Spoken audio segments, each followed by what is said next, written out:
Um, we shall be talking about how to find your purpose today. So today you will find out what your purpose is, which means that today I will not spend time talking too much because we are going to go straight into the subject of finding your purpose today.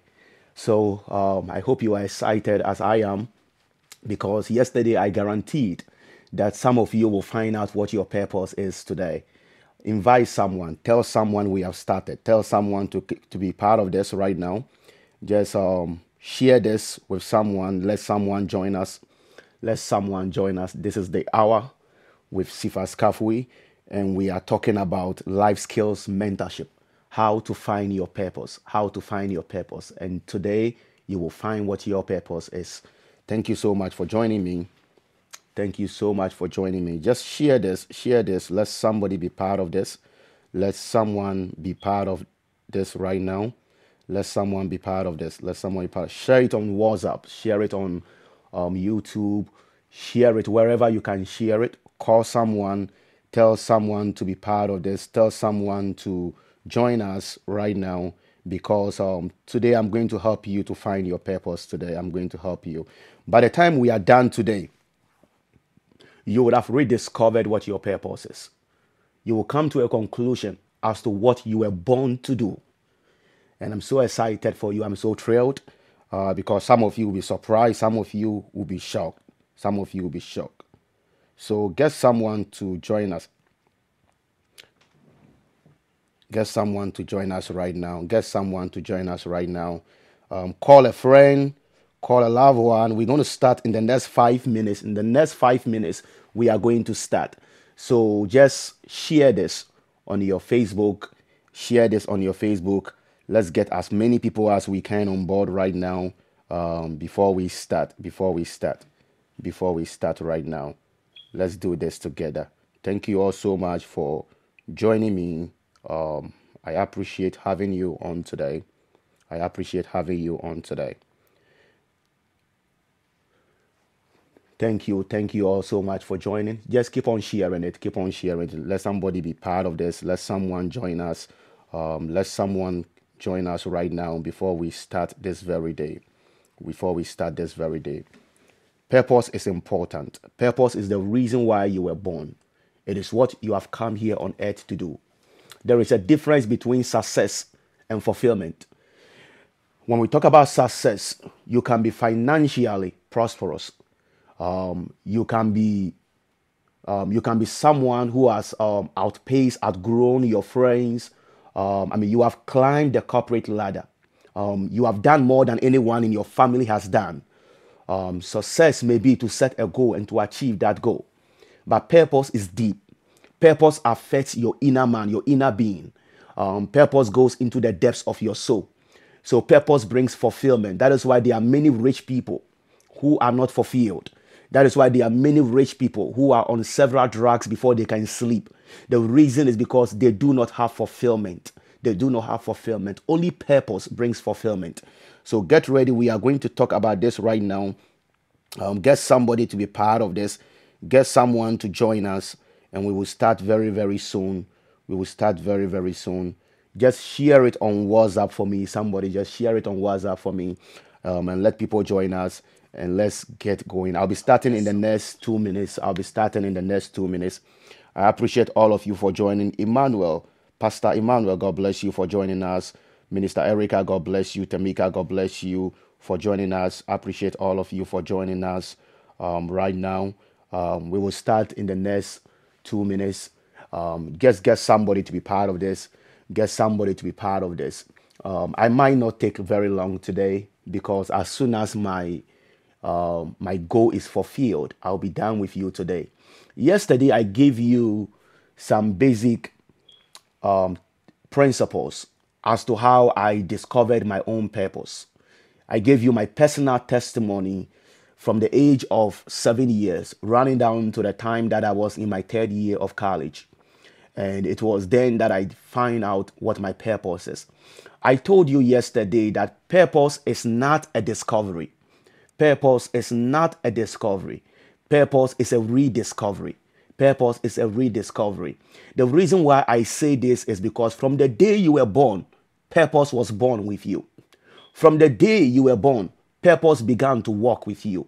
Purpose was around you when you were born. Purpose came into this world with you.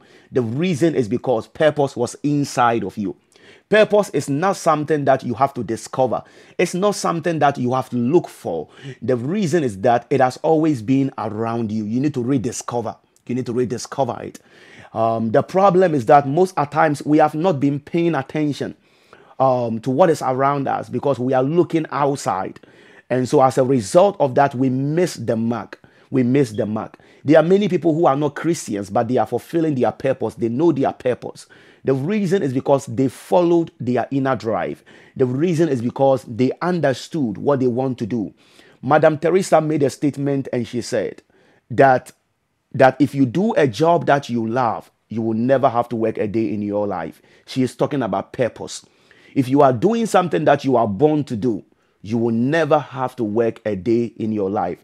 The reason why you feel so tired, you feel restless, the reason why you don't want to wake up and go to bed, you want to wake up and go to school, is because you are doing something that your purpose is not aligned with. If your purpose is aligned with it, you will wake up, you'll be excited. In fact, you will go to bed thinking about it. You will wake up early wanting to do it. The reason is because that is what you were born to do. And when you are doing something that you are born to do, you feel excited, you feel fulfilled, you feel thrilled, and so forth and so on. So today I'm going to get you to that point where you can understand what your purpose is today. Felicia, God bless you for joining us. God bless you, Dorothy. God bless you for joining us. All of you. Marva, God bless you for joining us. Thank you, all of you, for joining us. Thank you, all of you. Gifty, thank you for joining us. So I want us to go into the process. I want to start right now so that we can get through this. Yesterday, I gave you some 8 key things that will help you to rediscover your purpose. These are just pre-elementary principles. These are just prerequisite to the next stage. So once again, I'm going to run through this prerequisite. I'm going to run through this first stage. I want you to get a pen. I want you to get a paper. You are not going to do this right until you get a pen and you get a paper. Trust me when I tell you this. I've done this with several people over the time of my life skills mentorship. So I know what I'm talking about when I say, please get a pen, get a paper. And I'm going to take you through the process. I want you to answer these questions as honestly as you could with yourself. If you want to rediscover your purpose, I want us to start gradually with this process. And I want you to just relax, just understand what I'm doing. And at the end of today, most of you, majority of you will discover your purpose. If I can fulfill my mission today, then tomorrow we will not meet. Then I'll come back on Saturday at 9 p.m. and I'll do question and answering sessions on Saturday. Now, on Saturday, those of you who could not find out what your purpose is, but you did the exercise with me today, I'm going to help you to break it down so that you'll be able to find out what your purpose is. In other words, I'll give you an opportunity to ask questions relative to what you did today. And I'll help you on Saturday to find out what your purpose is. But majority of you should discover what your purpose is today. Thank you. So let's start right now. Yesterday, I told you that in order for you to find your purpose, we have to go through some steps. Number 1, write this question down. And in fact, you don't have to write it. Just answer the question for yourself. When you were in pre-K, like kindergarten to grade 3, what did you want to do? So when you were in pre-K to grade 3, what did you want to do? I gave you an example of myself. At the age of 7, there was something I saw. By the time I got to grade 3, I said I wanted to be an architect. By the time I was in junior high, I said I wanted to be an architect. By the time I got to college, high school, I still wanted to be an architect. Along the way, something changed. So I want you to answer these questions honestly with yourself, because that is the only way that will get you to what your purpose is, okay? So number 1, when you were in pre-K to grade 3, what did you want to be? What did you want to do with your life? Write that answer down. Number 2, what was it you wanted to be when you were in 4th grade to 6th grade? From the period of 4th grade to 6th grade, what is it that you wanted to be as a person? Is it a doctor? Is it a nurse? Is it a pilot? Is it a president? What is it that you wanted to be? Write it down right there. Number three, Number three, what did you want to be when you were in junior high? Answer that question for yourself. In junior high, what did you want to be at that age? Answer that. Now, as you realize, most of these answers might be different. For me, growing up, these answers were not different for me at all. From the time I was 7 years all the way to my college years, I wanted to be an architect. Where I did have dreams, where at a certain point I wanted to be a president of Ghana, basically, and I was working towards that. So it may be different for you, but at no point in my life did I wanted to be a pastor. So I will tell you how this blends in for you later on. Okay. Now, what did you want to be when you were in high school? Number four. When you were in high school, what did you want to be? Is it still a doctor? Is it something else? Did it change for you? Is it a teacher? Write the answer to that question down for me. Write the answer to that question down for me. Number five, are you in college? Now, if you are in college, what are you majoring in? What are you preparing to be in college? What is your major? Are you trying to be a lawyer? Write that down. If you are not in college, then your question should be, if you were to go to college, what would you do? Would you be a lawyer? What would you do? Would you be an astronaut? Write that answer of that question down as well. That is number five. Number six, what are you currently doing in your life right now? What are you currently doing in your life right now? Write the answer to that down as well. Maybe currently you are just someone who braids hair. Maybe currently you are someone who does HHA or things like that. Maybe currently you are a nurse. Write the answer down. Maybe currently you don't do nothing. You are just home. But if you are home, you are probably doing something actively. What is it you are doing? Do you watch TV? What did you do? When you are home, do you paint? Do you draw? Just write something down. Do you braid hair? What do you do? Every answer is important. So do not belittle whatever you are doing. Even if you are home and you are playing video games, write that down. At the end of the day, we can come to a conclusion of what your purpose is. Everything matters at this point. So number seven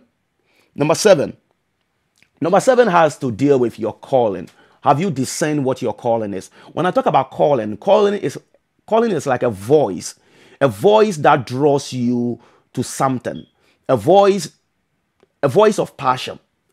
Calling is something that draws you to something else. In other words, when I was working in a contracting firm many years ago, I wasn't happy in the place. I'll be working in that place and I'll be thinking about something else. I'll be thinking about being somewhere else. I'll be thinking about doing something else. Now, the thing I am thinking about doing whilst I'm doing this job is what calling is. In other words, something is calling me from what I am currently doing. So when I talk about calling, I'm talking about what is calling you from what you are currently doing. Maybe right now you work in the corporate office. But as you are working in that job, you are thinking about yourself teaching. You are thinking about yourself as a lecturer and things like that. Well, if you are thinking about yourself as a lecturer and you're working in a corporate office, it means that you are being called to something else. You are being called to something else. So really, that is the explanation of what a calling is. That's what calling means. So question number seven has to do with, what is your calling? What is your calling? What do you feel that you are being called to? What is calling you? What is drawing you? There are some people, while they are in school, maybe they are thinking about a game that they have to play, and things like that. What is calling you? What is calling you? So write that down. Write that down. There are some people, while they are doing something else, they are thinking about preaching. They are thinking about, they are thinking about other things. What is calling you? Write that down for me. Question number 8. How did you know that it is your calling? Now, what I mean is I want to make sure your calling is certified. The reason why I'm saying this is because yesterday I explained to you that there is a false calling and there is a true calling. In other words, you can be called to something that is not who you are. You can be called to something that is false. You see, and I gave an example to you yesterday that there was a time ago where some of us were in love with someone. And when you were in love and things like that, you spend hours on the phone. I remember those days we can spend 3 hours on the phone talking to a person, basically. And nothing is really being said. It's just being on the phone. It's just a ridiculous waste of time. But however, you feel like you have to be on that phone. You cherish those moments. You love those moments, and you cannot go to bed without having a conversation with that other person. And then you begin to say something like, without you, I will not be happy, and all kinds of things. I will die without you, and all kinds of things. My life will be broken without you. But the person is gone out of your life, and your life is still going perfectly right. So what that means is that even though you were passionately driven to that person, even though you were passionately gravitated and attracted to that person is not your true call, or that thing was not your true call. So that is what I call a false calling or a false gravity. You were attracted to that thing. You were passionate about it. It means that in life, there are certain things you can be passionate about, but it is not your calling in life.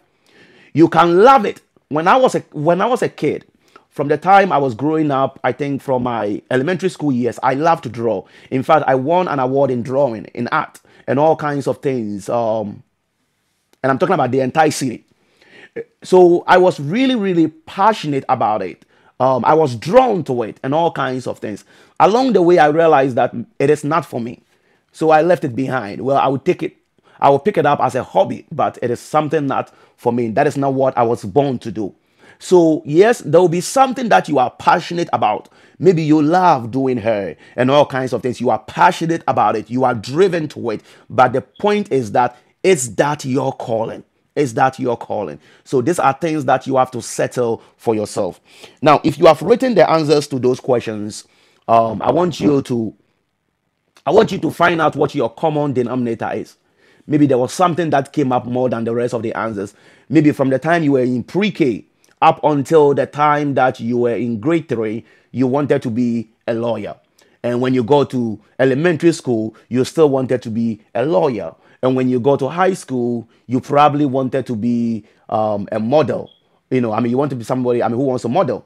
But, you go to college and you still wanted to do law, which means that to take out everything else, law seems to be what has been following you throughout the rest of your life. So let's go with law, because that is what has been following. That is what has been going along with your life. Along the way, many people discovered what their purpose is, but they didn't want to pay the price for it. They didn't want to sacrifice for it. Some people realized that their calling or their purpose in life was to be a doctor, was to be something. But in fact, they didn't want to go to school for that many years. They didn't want to pay the price for it. And so they gave up on it. They went to do something else. In the course of doing something else, they began to think about that thing. Their mind always shifted back to that thing. And they find themselves in classrooms. And whenever they dream, they see themselves in classrooms writing exam for that thing that they left behind. So this is something you have to think about. So I'll talk about that later. The next thing I also want you to understand is over the years, I have met with many people. I have mentored many people. And when I'm doing mentorship with them, I ask them the question, what is your purpose? What is your purpose? And it is funny because most people often answer the question by saying that my purpose is to help people.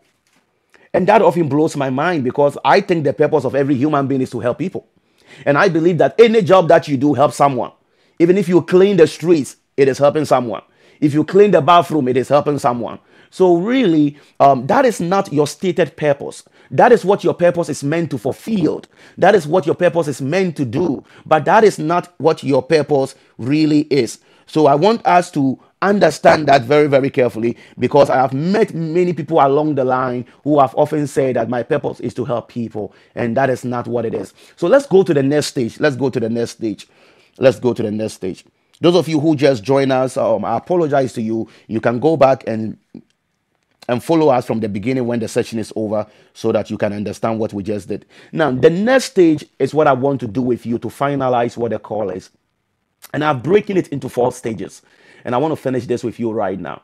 Now, the first thing I'm going to ask you,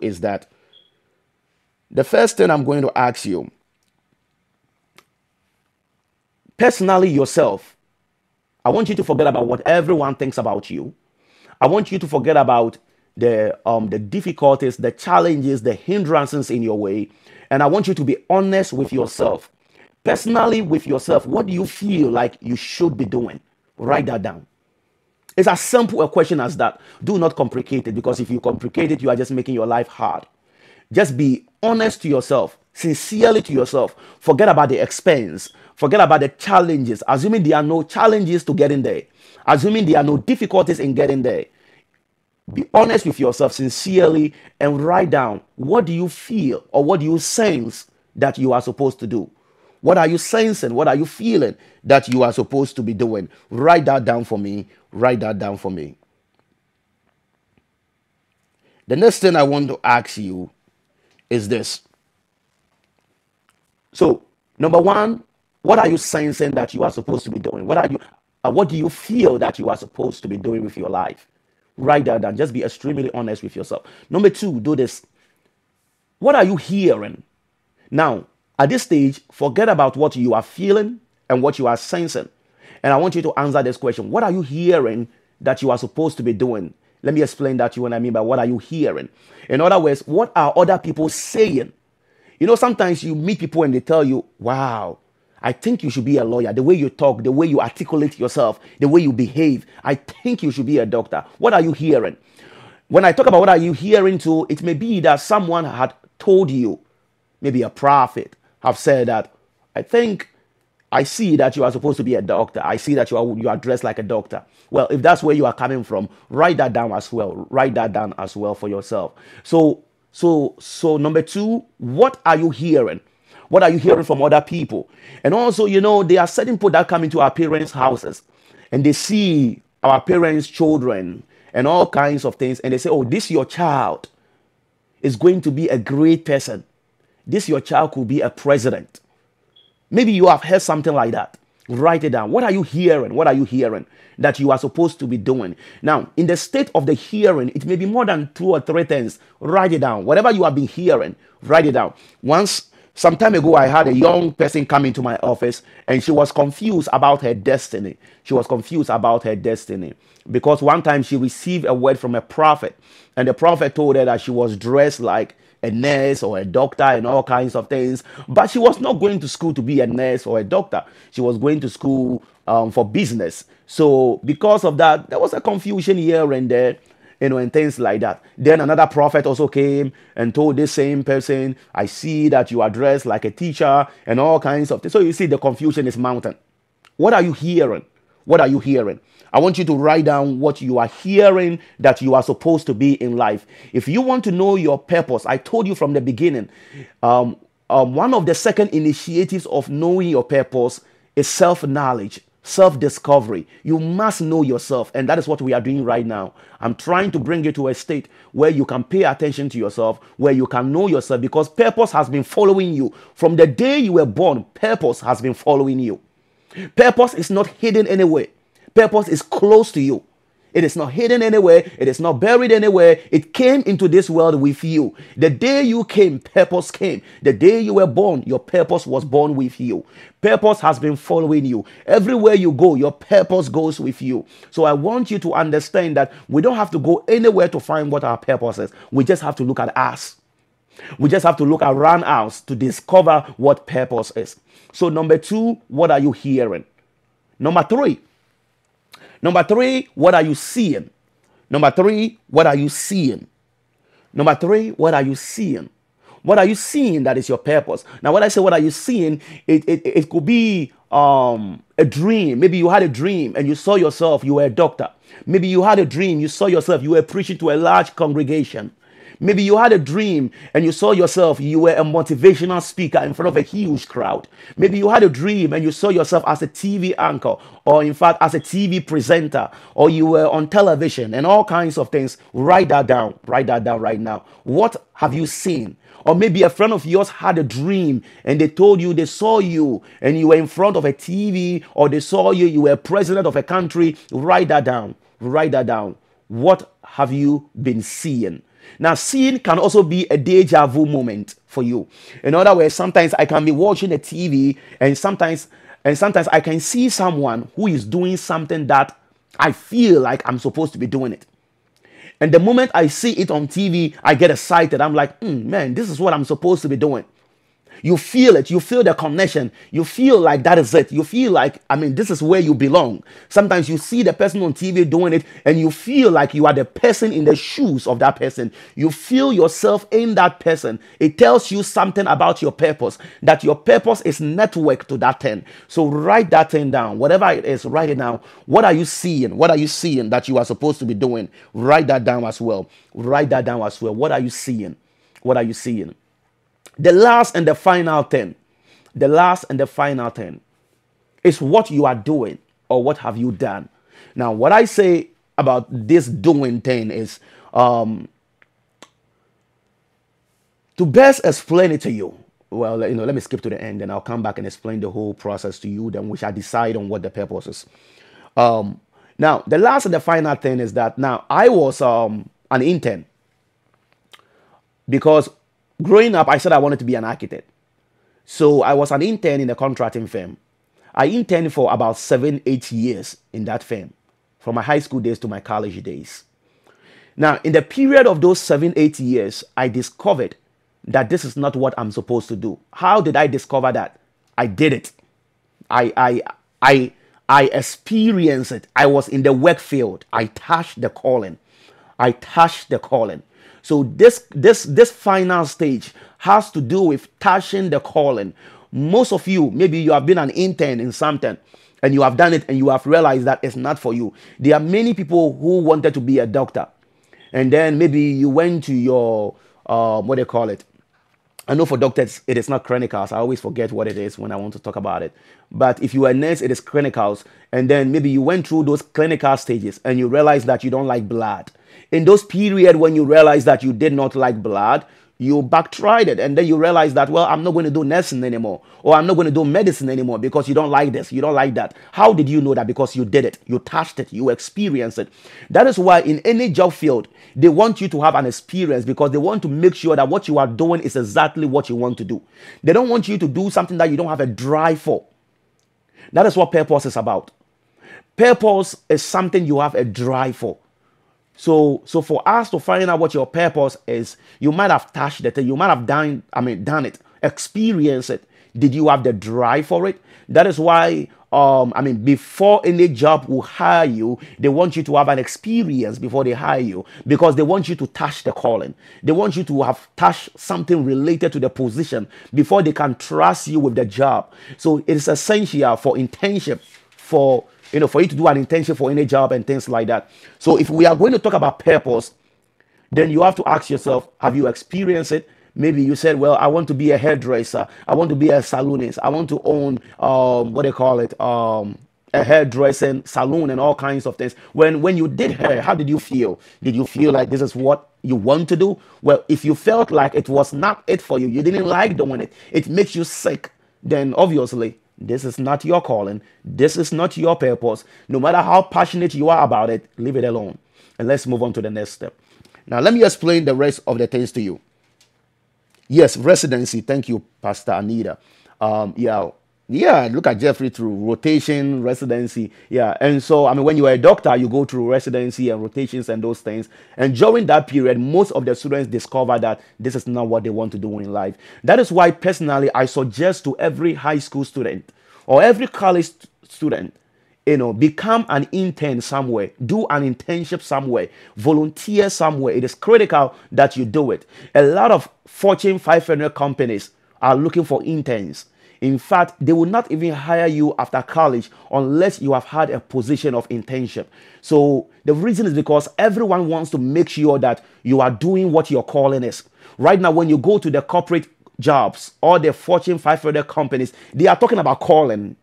Is this your calling? Is this your calling? So because of that, they have now paired up their workers with mentors and life coaches to make sure that everyone is working according to their calling. And so when we talk about calling, we are not talking about ministry alone. We are talking about something that is very wide, something that is broad, something that goes beyond ministry. Because if you are a doctor, that is your ministry. If you are a nurse, that is your ministry. How you function in it, how you operate in it, is what is necessary. So that is what we are talking about. So the next thing I want to deal with you before we finalize our answers is this. So number one, I ask you the question, what are you sensing or what are you feeling that you are supposed to be doing in life?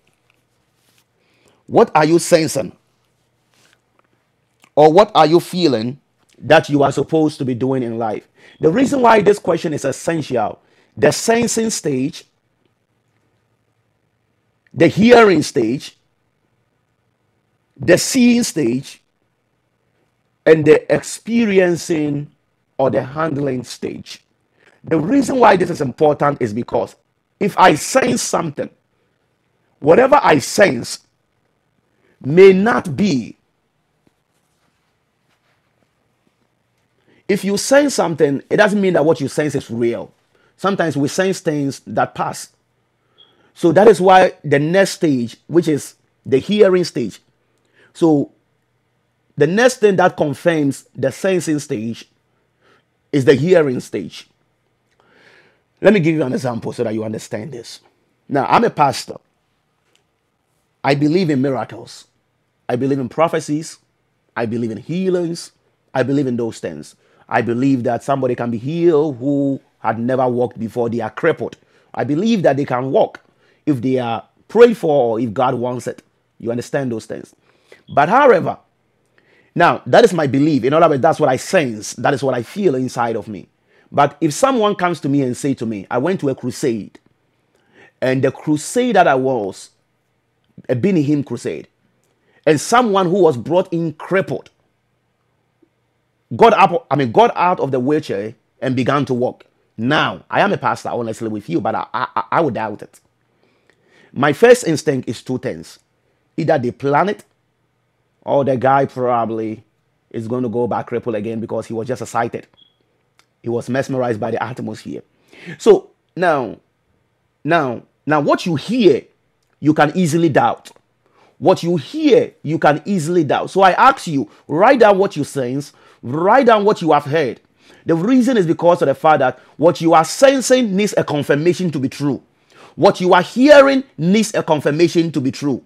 But if I go to that crusade ground myself and I see with my own eyes that a guy came to the crusade ground in a wheelchair, he was prayed for, he got up and he walked, I will believe it because it says that, seeing is believing, but I will still doubt it. I will still doubt a bit. So what you are sensing, you can doubt. What you are hearing, even though you can doubt it, if it confirms what you are sensing, it is a good thing. So on the first stage, if you wrote down what you are sensing and what you are hearing confirms what you are sensing, then move on with it. Now, the next thing is this.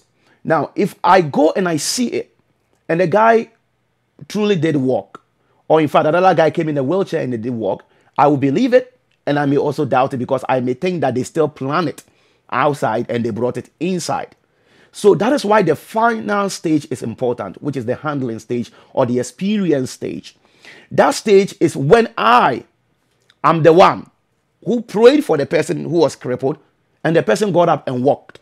Now myself, I will be shocked because I didn't plan it. I didn't organize it. I didn't do it. It just happened. Now that tells me that it is real. So that settles it. That is why experience or handling the call settles and confirms what the call is. But it is not the final and the totality of what it is. So let me walk you through this stage again and we can conclude on this matter. So number one, what were you sensing? If what you were sensing is the same thing as what you have heard, then you are good. Move on to the next stage. What have you been hearing? What have you been hearing?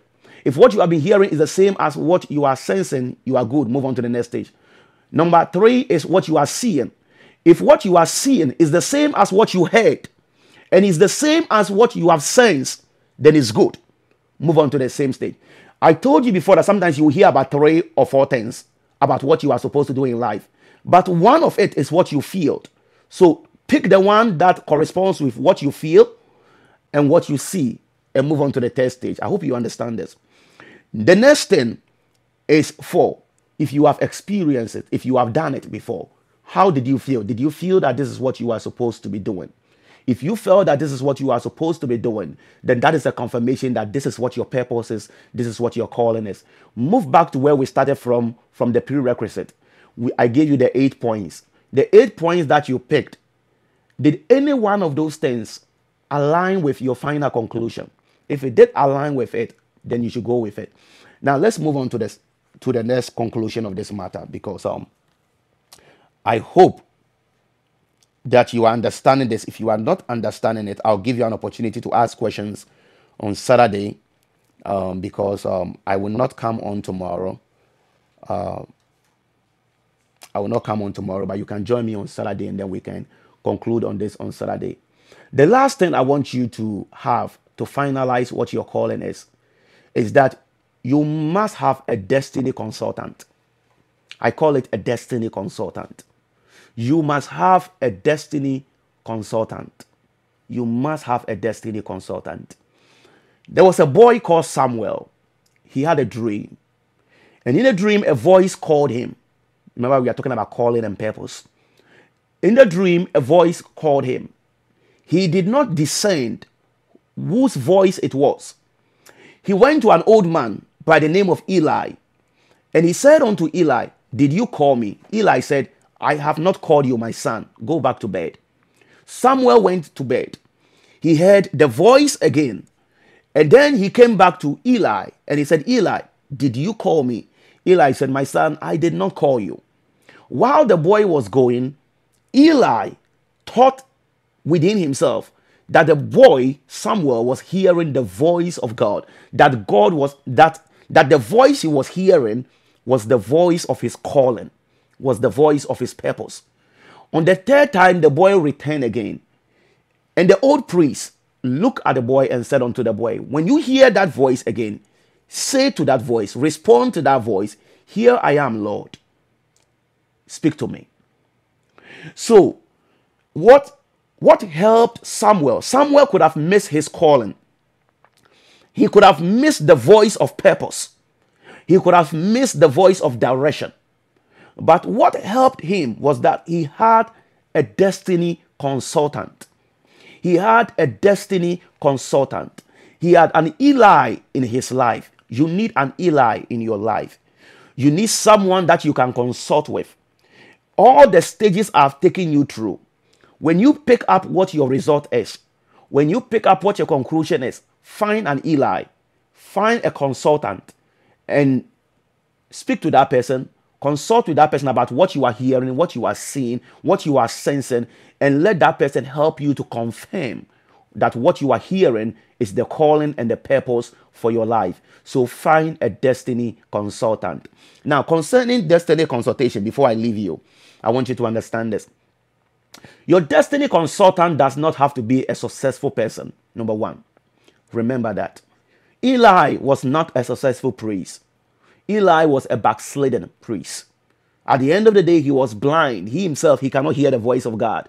But he had experience that the boy Samuel did not have. So, the destiny consultant had something that was important. He had experience in hearing the voice.